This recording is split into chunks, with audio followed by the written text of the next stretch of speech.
did, did you see the History Channel, the Bible? Did you see that? Oh my God!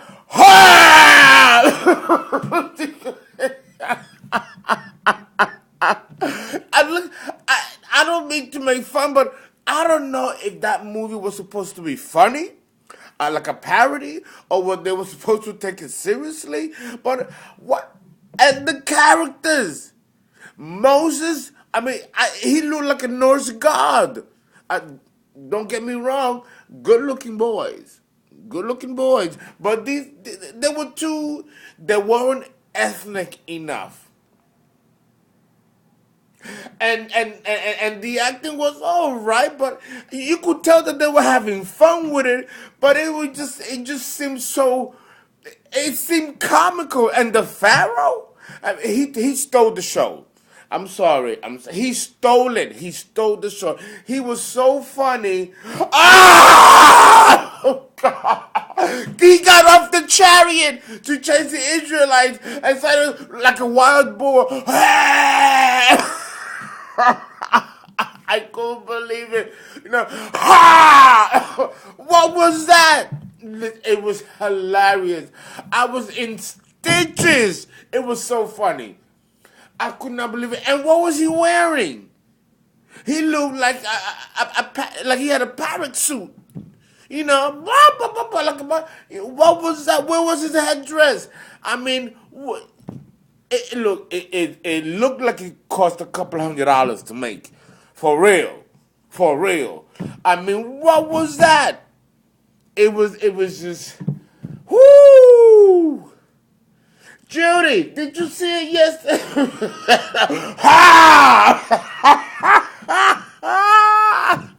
Look, okay. You know what? Let's get back to business. It's Monday, and it was just too funny, and I just had to share that with you guys. But yeah. Okay, getting back to business. Listen, many of you have been sending me emails wanting to find out exactly how the stock market is able to show such positive activity. You know, the Dow is above 14, right? 14 and some change. You know, the NASDAQ, all the stocks, especially last week, they were at their all-time highs, and the quarter earnings and are being met, and some even a little over. And of course, the forecasts and guidance are being met, and some of them are even surpassing guidance expectations. So, what's up? I did say that the system is rigged, and many of you wanted to know more specifically how I've arrived at that conclusion. Ah! I had to do that. I'm sorry. It was too funny. Okay. Uh, let's take an example. When you have very big companies that can make millions and millions of dollars, and let's say that some of these companies hit a wall. All companies do, and I'm talking about a Home Depot, I'm talking about Walmart, I'm talking about J.C. Penney, which I don't know what J.C. Penney is doing, to be honest with you. Their whole retail system is completely different than the J.C. Penney I knew. But anyway, there's a lot of changes going on, and we still have not recovered from 2008. But a lot of companies are showing high earnings and high percentage yields, which is, of course, affecting the basis points, and that is making people confused. If the unemployment is increasing, not many people are going back to work. There isn't enough job creation at the pace that it was projected by President Obama. Then why is the stock market having such high increases, particularly when in January it was going the opposite direction? There were states that wanted to secede from the union. I mean, how can the market have that kind of volatility, and then, just jump up? jump up.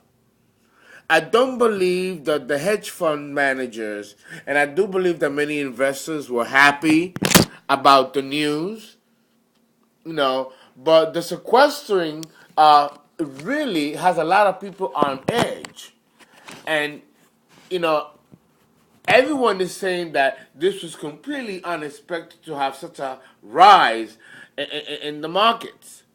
Well, I thought about it and thought about it and thought about it and looked through the figures. And of course, Judy helped me compile some data.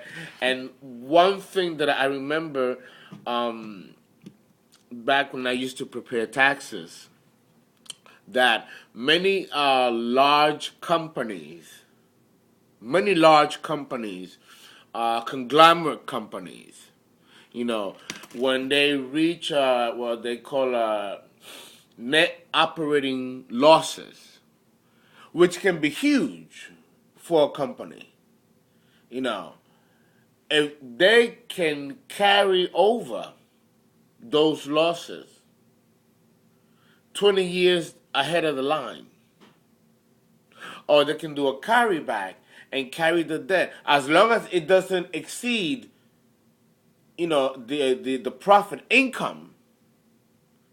The net operating losses can be spread out and carry forward or backwards. Of course, there are many regulations and exceptions. There has to be Type S corporations are involved. Type B corporations are involved. There are different provisions for different company filing.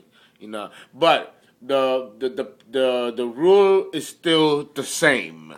So if you have a company that has had a net operating loss of $10 million and is right below the market cap of its generating profit income, because it's a fine line, you can report that loss. Well, you don't have to report the loss. That's one thing. You can carry it over or carry it forward or backwards, and of course there are different schedules and amendments and attachments to the 1040 when you do this. There are special forms that are filled, like 1120 or 1139 or 1139X. It depends on the type of company, and if it's a closely held corporation, or if it's a service corporation. So it really depends, but it is still the same. Just different variations and provisions within the same laws that governs all corporations. So when you can take your losses and actually get them out of the spreadsheet, of course it's going to give the illusion that you're having great quarter or net or yearly earnings or percentage yield, because you are spreading out the debt. And that can give the illusion that the stocks are doing well and that the company is doing well, because it is not completely reporting its full net operating losses. It can spread it out. And that can give the illusion that the company is doing well. That's how that's done.